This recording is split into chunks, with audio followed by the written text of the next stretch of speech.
TV Imaculada, o Evangelho em primeiro lugar.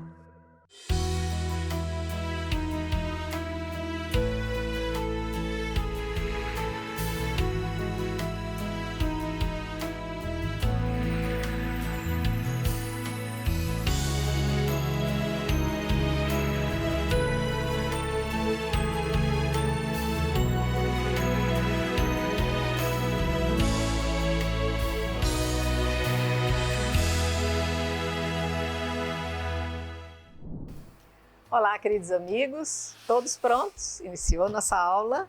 Vamos dar, então, prosseguimento.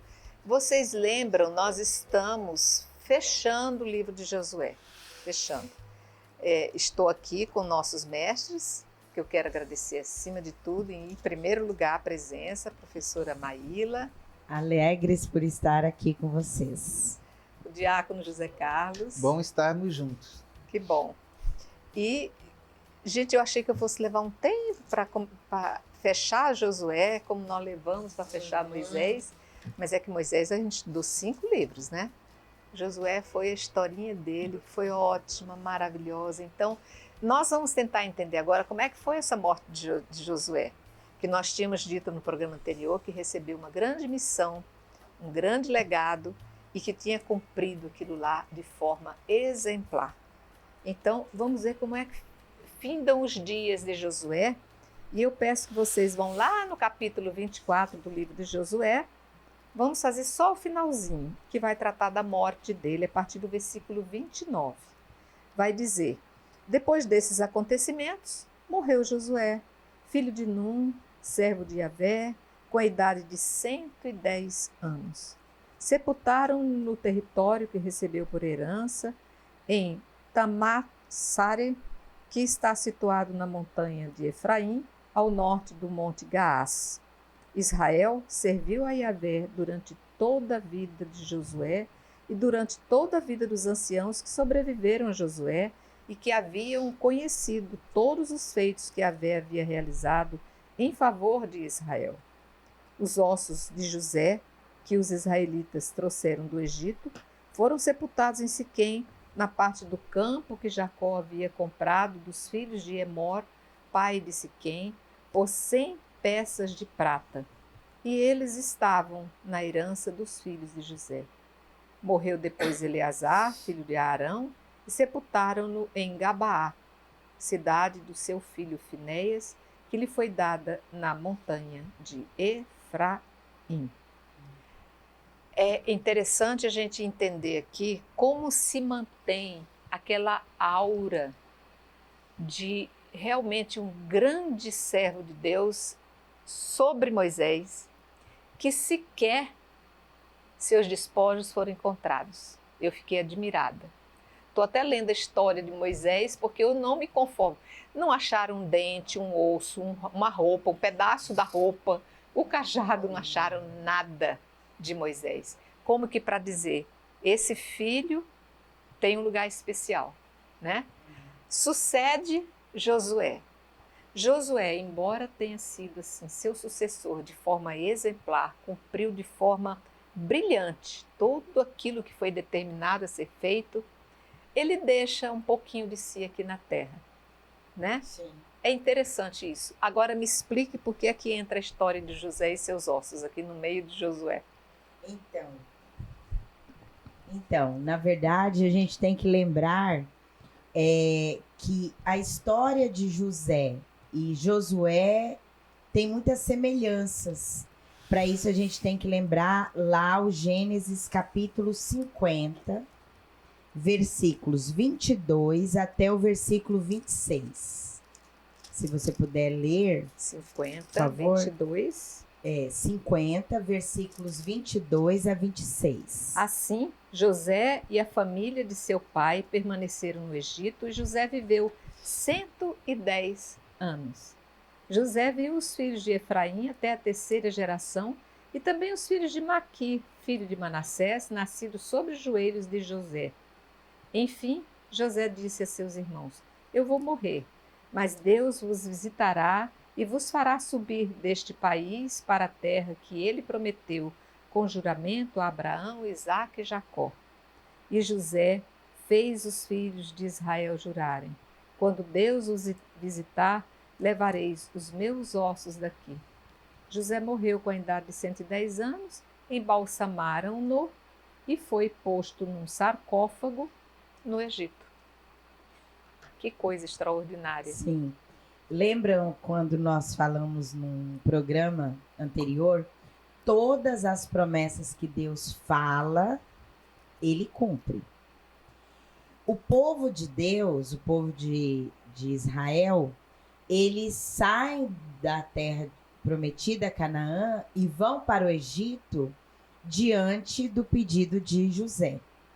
José está lá no Egito, acontece toda aquela história, Tá. os irmãos vão para lá, então eles saem de Canaã, da terra prometida, e vão para o Egito. E agora, Josué é aquele que conduz o povo no caminho de volta. Traz o povo do Egito junto com Moisés e fazem-nos entrar na terra de Canaã. Por isso, o autor bíblico aqui faz um paralelo entre a história de José e de Josué. José morre e pede que os seus ossos sejam levados para a terra prometida e sejam lá sepultados. José morre com 110 anos. Aqui você leu em Josué 24. Josué entra na terra prometida com esse povo, morre com 110 anos e tem o cumprimento em Josué daquilo que foi prometido lá no Egito, pedido, na verdade, por José, para que quando entrassem, estivessem lá na terra de Canaã, lembrassem de levar os seus ossos. Então é bonita, linda a associação, até mesmo a idade dos dois, quando morrem, 110 anos. Passam-se quantos anos, mais ou menos, desde que o povo vai para o Egito e que os ossos de José é trazido de volta?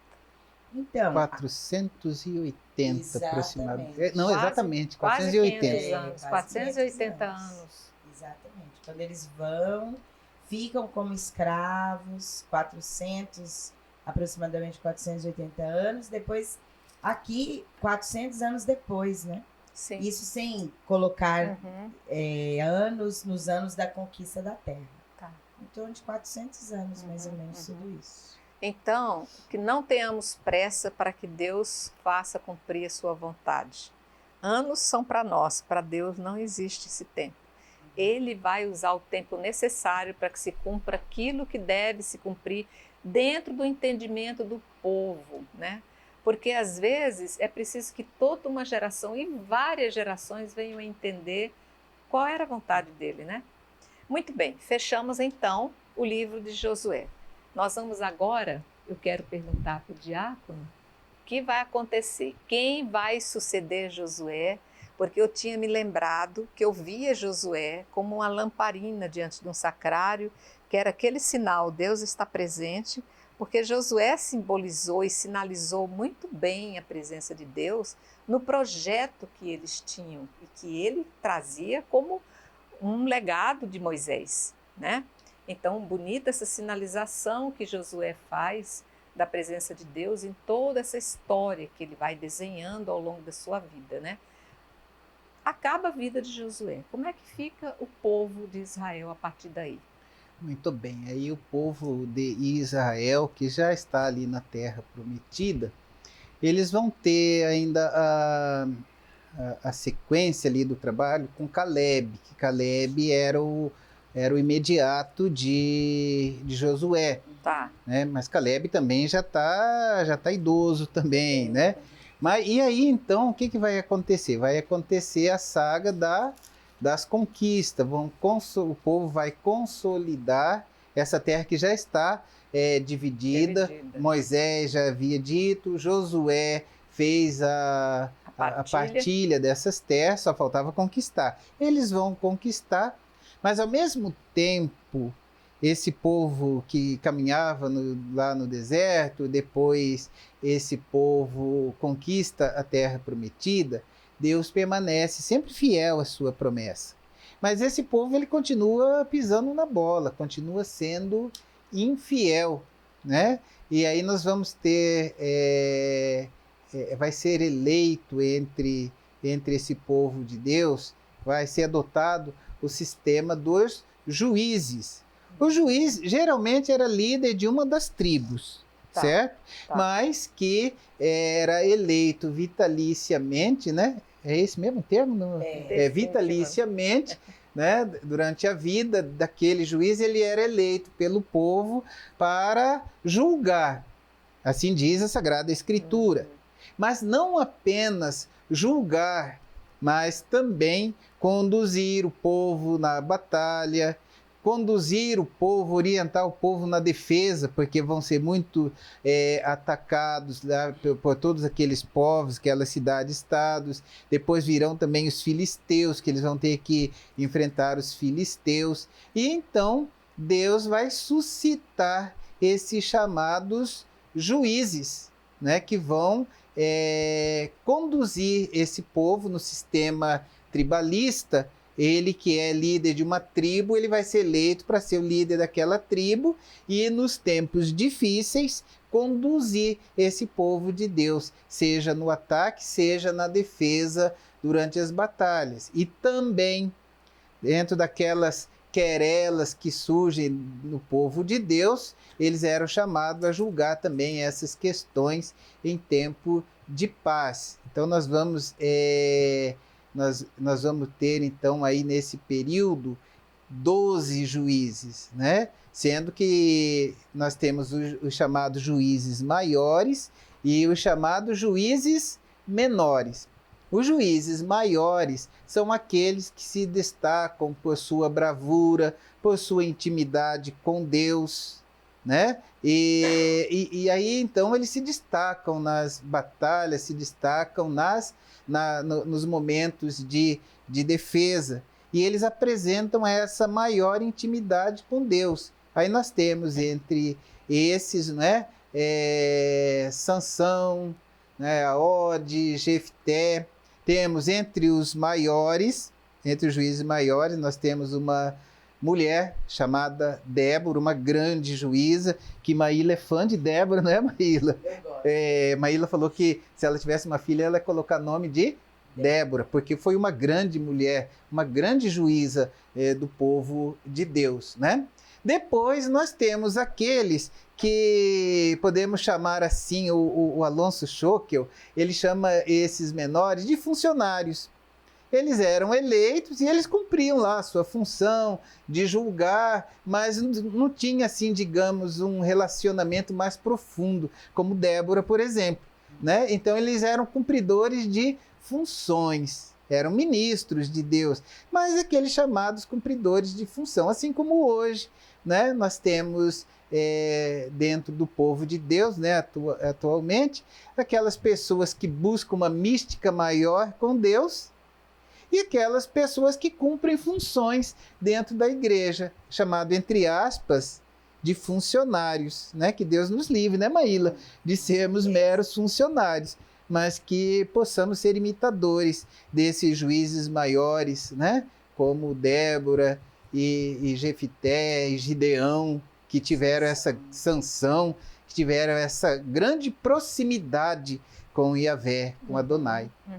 Maíla, esses juízes, eles foram sucessivamente responsáveis por todas essas tribos, ou eles, ao mesmo tempo, simultaneamente, governaram, dirigiram, conduziram essas tribos? Não, eram sucessivos. Sucessivos. Sim, não eram simultâneos. Tá. Ao mesmo tempo que tinha Sansão, não era Débora, nem Otoniel, não. Tá.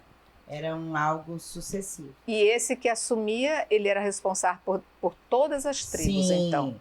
Não sozinho. No total não de era, 12. Isso, não era uma batalha, um serviço, um servir dele unicamente. Ele suscitava dentro de todas as tribos, por exemplo, cada juiz, uma função principal dele era uma função militar.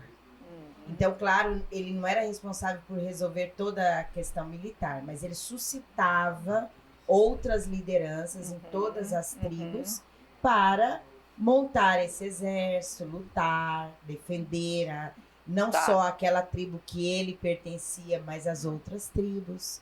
Então era uma liderança. Deus nunca nos deixa abandonados. Ele sempre vai fazer esse processo de estar conosco, nos ajudando. E aqui teve Josué, teve Caleb, anteriormente Moisés, e agora é o período dos juízes. Ok. Vamos lembrar uma questão que ajuda. Quando nós falamos da história de Josué, Caleb, nós estamos falando do processo de conquista da terra prometida. Saindo do Egito, o deserto, agora eles vão entrar em Canaã e vão conquistar essa terra. Foi todo o período que nós ouvimos do livro de Josué. Agora, com o período dos juízes, podemos dizer que é um período de ocupação. Então, a principal função dos juízes é militarmente, aplicando a lei de Deus, fazer esse povo ocupar a terra. Por isso que o livro de Juízes trará para nós essas batalhas de ocupação. É como se eles já estivessem no território, porque já estão mesmo, até já foi feita a divisão, a partilha da terra, mas agora eles precisam manter, ocupar, tomar posse. É a fase da pacificação. Agora eles têm que os juízes vão atuar se estabelecer nesse sentido. Realmente, Isso. né? Esse período dos juízes vai ser em torno de 200 anos. Mais ou menos em torno do ano 1200 até o ano 1020, quando vai entrar aí uma outra etapa, que é a etapa da monarquia com os juízes. Então, é um período longo, 200 anos aí. Com certeza. Onde o povo vai viver nesse sistema, como o Diácono colocou, um sistema tribal. Umas 5 gerações, quase. Um sistema tribal, onde eles têm esse projeto de ser mais igualitário. Todas as tribos eram responsáveis umas pelas outras. A questão da defesa, como eu mesma já disse, a defesa de uma tribo era conquistada, essa defesa, pela ajuda de todas as outras. Então é um período que o povo viveu muito proximamente ao que Deus gostaria, de ser um povo unido. Um povo aí de irmãos. Claro que tinha confusões, tinha problemas, a gente vai ver isso durante o período do estudo do livro de Juízes. Muito bem, então efetivamente estamos entrando no livro dos Juízes. Nós vamos pegar o primeiro capítulo, só uma introduçãozinha ali, o versículo 1, que vai nos dizer: Ora, aconteceu que depois da morte de Josué, os israelitas consultaram Yahvé dizendo: Quem nos subirá primeiro contra os cananeus para combatê-los? Aí vem a grande pergunta, né?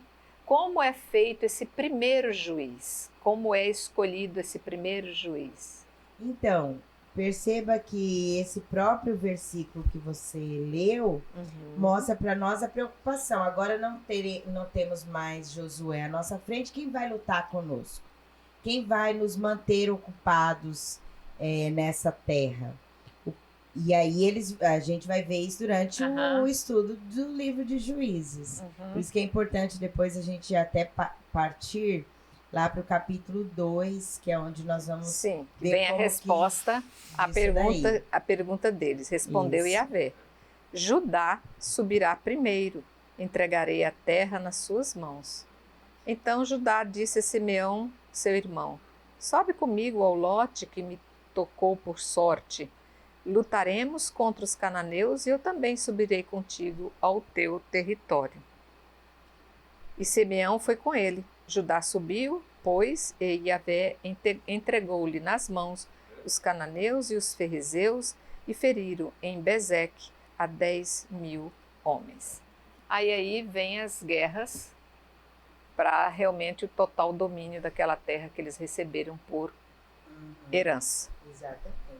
Então a gente vê que nós vemos o quanto esse livro de Juízes vai mostrar para nós essa coragem, essa aplicação da justiça, porque eles também eram juízes. Não é à toa que tem esses nomes. Porque para nós, juiz está muito ligado ao campo jurídico. Eles terão também essa função de aplicação da lei de Deus, não só em campanhas militares, ainda que alguns terão essa característica maior. Por exemplo, Débora, né? Como o diácono mesmo falou. Débora, Gedeão, eles vão se mostrar mais ligados a essa questão militar.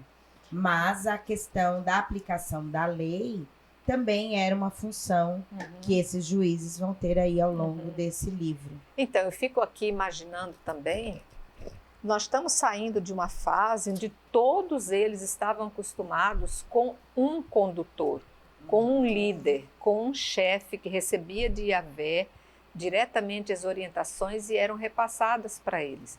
Homem de alto vigor, homem de determinação, homem de alta fidelidade a Deus, e agora eles são convidados a participar desse projeto, e eu fico assim imaginando, vamos supor que eu recebesse a incumbência como Judá de suceder aquela missão. Deve dar uma insegurança, uma necessidade de apoio, por isso que realmente eles contavam com o apoio de todos, mas o discernimento final estava na mão daquele juiz que foi apontado, né? Começa por Judá. Bom, na verdade, não. Judá é a tribo, né?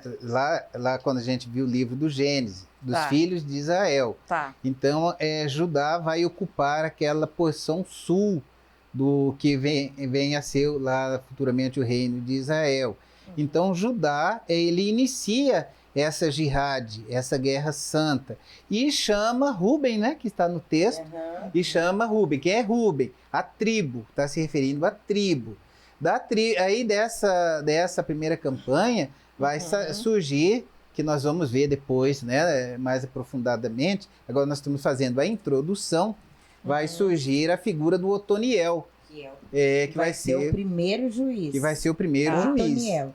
Mas eles surge, Deus vai suscitando, e aí essa liderança no clangor da batalha, no fervor, Deus vai suscitando esses 6 primeiros juízes, que são aí os chamados juízes maiores, que tinham essa profunda intimidade com Deus, né? Então vai surgir no contexto mesmo da conquista, que Deus vai suscitar esses juízes. Então, Judá, deixando claro aqui, é a tribo de Judá, junto com Ruben, que iniciam essa campanha militar, dessa guerra santa, de tomada de posse daquilo que Deus já havia dado para eles, né? Porque, agora sim, vamos começar a contextualizar, né, essa introdução, e Maíla ajuda. Então, o livro dos Juízes, livro dos Juízes vai narrar, então, toda essa campanha militar. Como Maíla disse, esses juízes, eles serão líderes, sobretudo líderes militares, de ataque e de defesa, né? E nos tempos de paz, aí eles vão ter esse papel mais jurídico de julgar. E é um papel muito bonito, porque eles tinham que julgar também sobre as viúvas, os pobres, né, os órfãos, estrangeiros. Eles tinham que defender a causa dessas pessoas ali dentro do povo de Deus. Era também muito importante, embora não fosse a principal. E aí, sobre os juízes, Otoniel e Sansão e Débora, nós vamos ver no decorrer do estudo do livro dos Juízes. Agora, importa a gente compreender assim, né? Mas eu vou fazer um pequeno intervalo para que a gente possa compreender, porque agora vem um ponto muito importante, não bastava só escolher, era preciso ser um homem afinado com Deus. Mas já voltamos.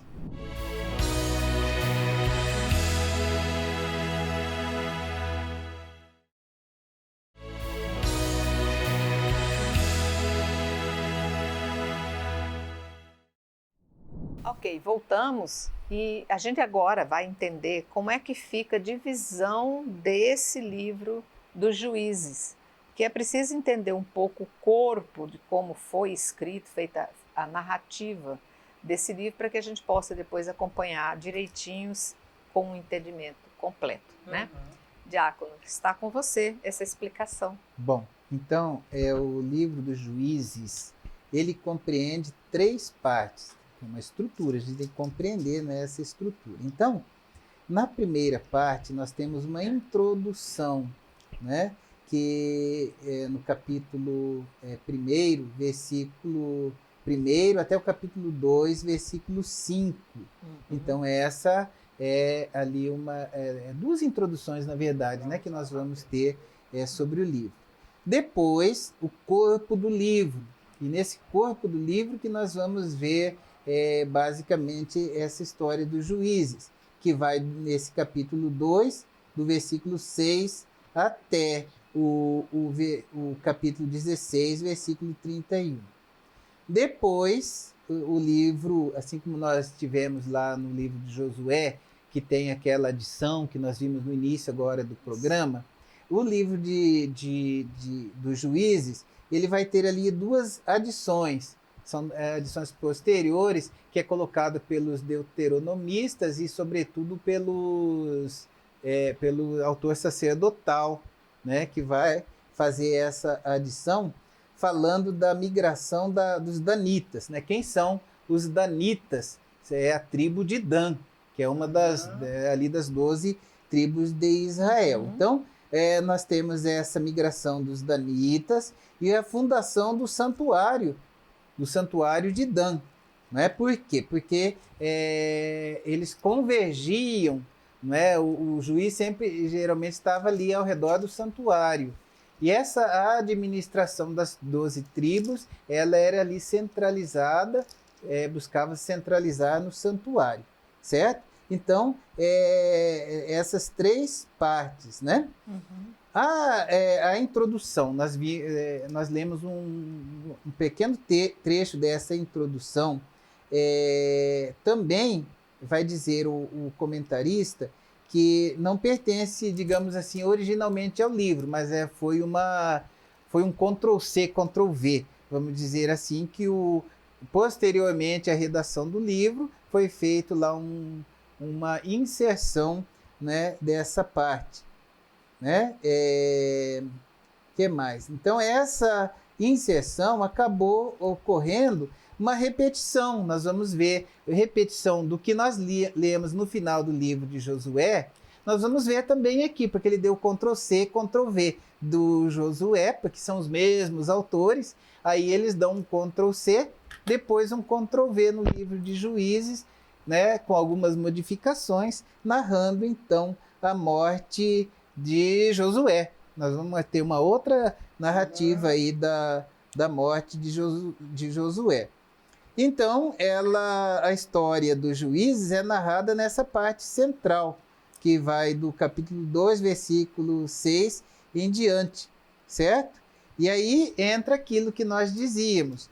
Os autores modernos, isso que deve estar aquela nossa pequena dúvida, né?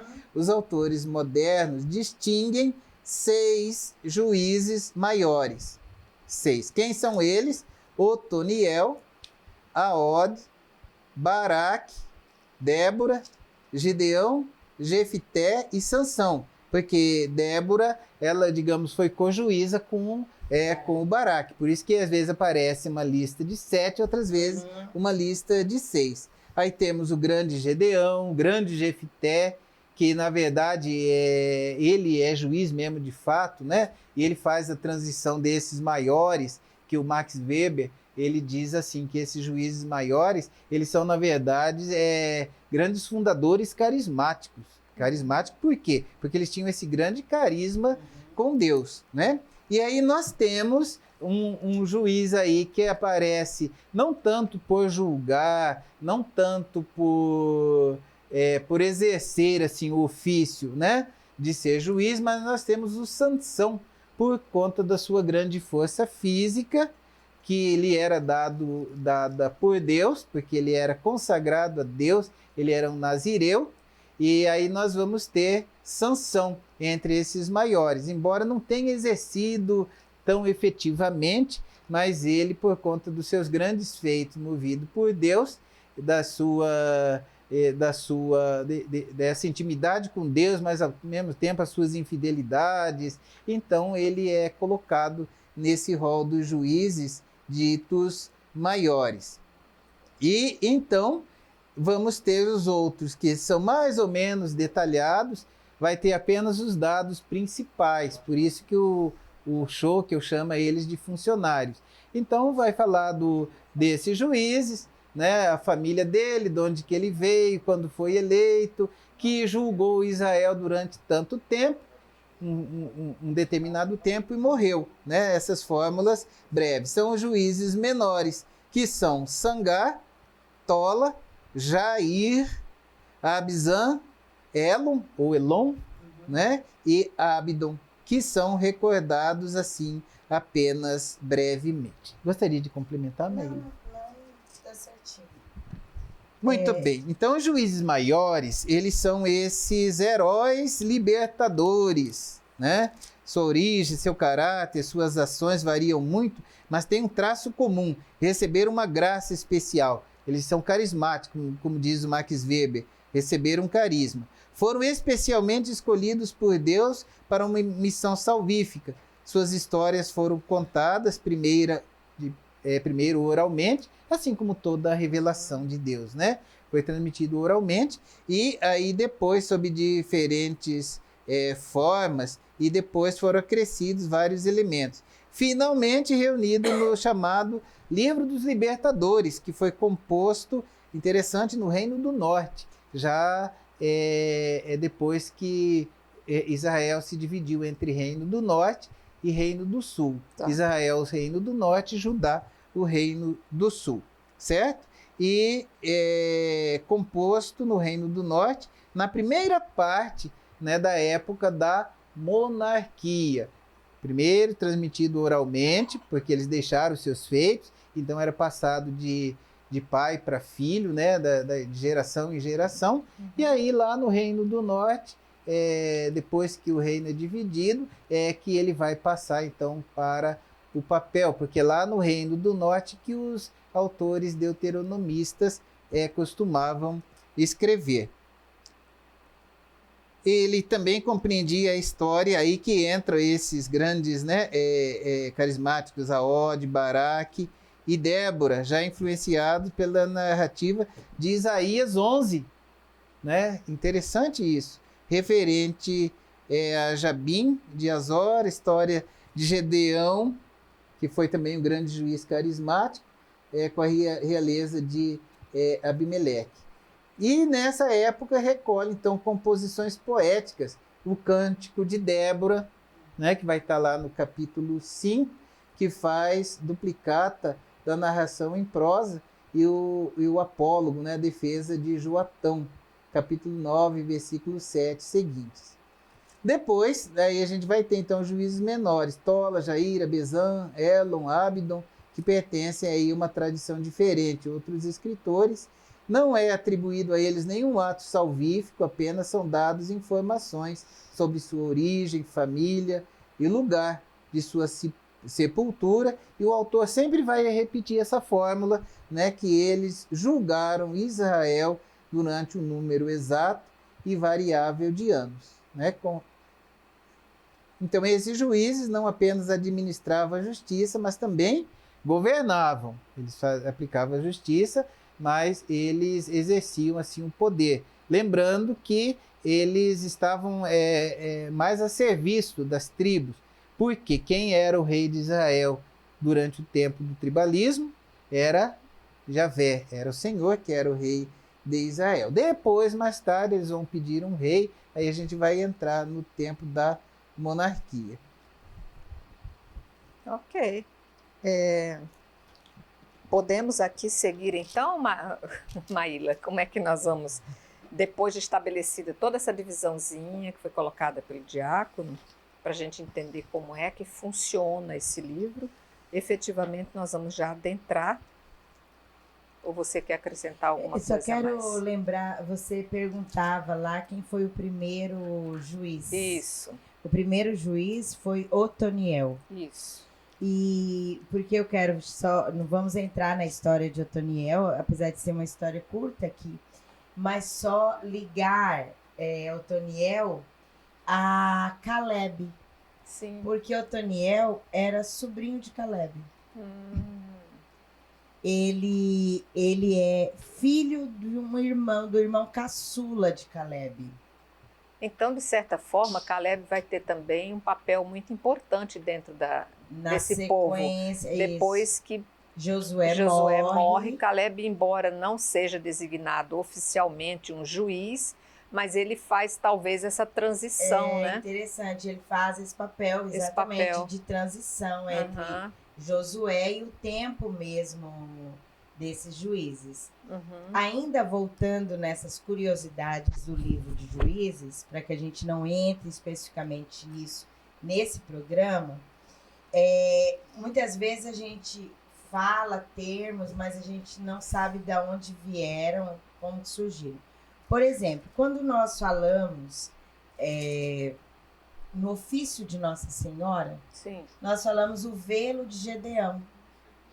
Gedeão, não é? O velo? Velo é o lugar onde... velo é novelo. Novelo de lã, de linha, que foi colocado lá para mostrar a ação de Deus. Gedeão faz aí uma prova com Deus. Naquele lugar onde ele estava, Deus molha tudo, como se fizesse ali um orvalho. E o novelo de Gedeão, o velo, fica seco. Depois faz o contrário. Tudo fica seco em volta do lugar onde ele coloca esse velo, esse novelo, e só ele aparece encharcado.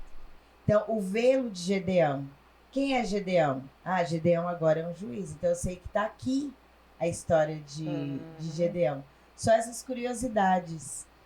Porque de todos os juízes, talvez o que mais nós conheçamos a história é Sansão.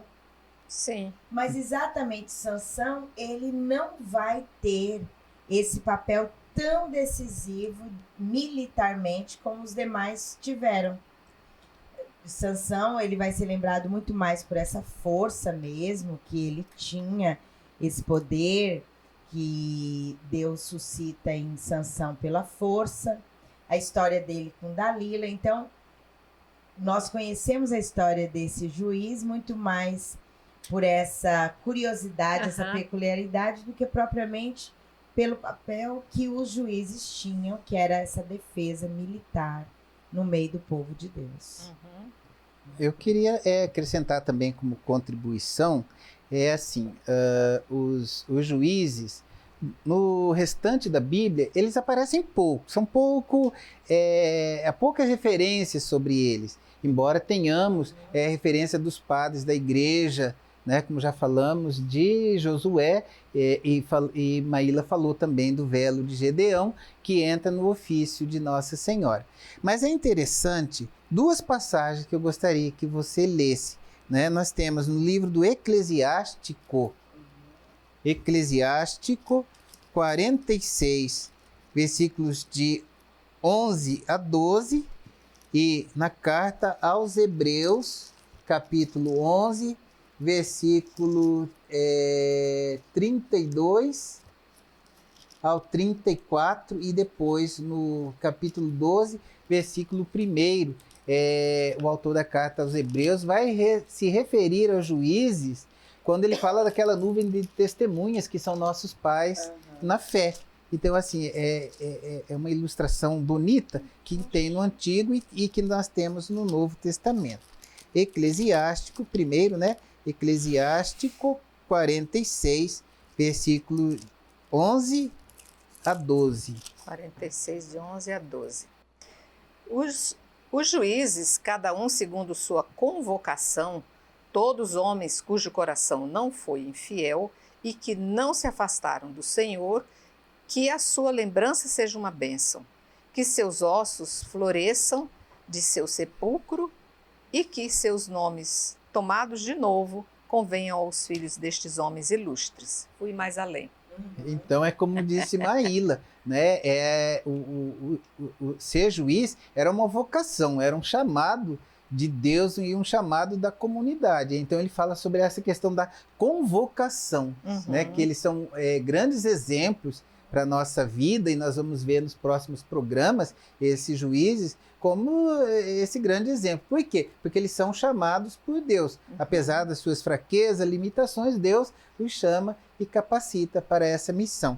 E aí, agora, veja na carta aos Hebreus, capítulo 11, versículo 32 a 34, e aí depois pula para o primeiro versículo do capítulo 12. Capítulo 11, versículo 32 e 34. 32 e 34. Que mais devo dizer?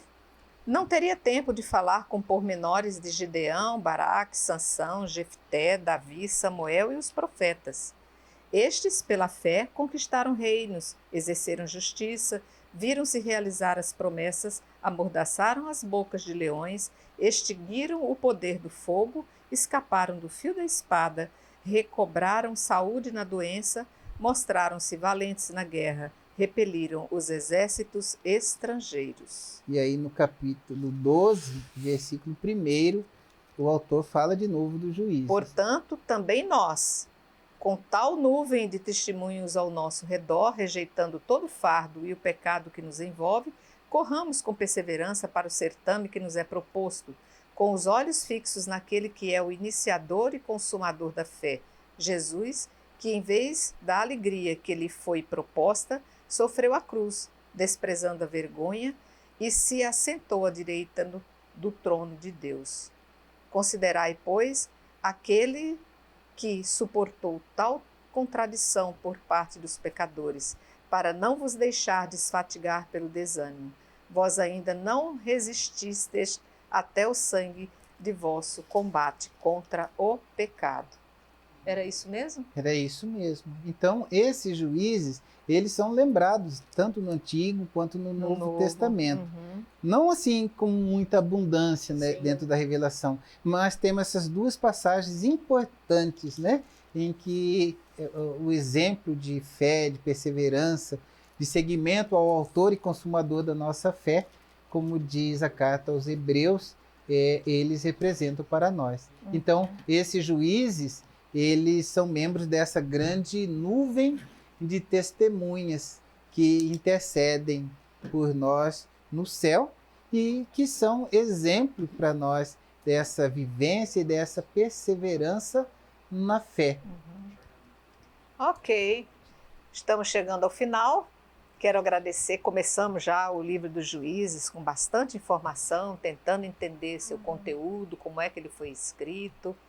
Mas o nosso próximo programa já vamos efetivamente entrar no primeiro dos juízes e convidamos você a estar conosco para se empolgar com essa nova história que está vindo por aí. Agradeço aos nossos mestres, professora Maíla, diácono José Carlos, e agradeço acima de tudo a você, a sua presença, a sua participação, a sua assiduidade. Por isso só tenho que louvar e dizer salve Maria Imaculada. Salve Maria Imaculada.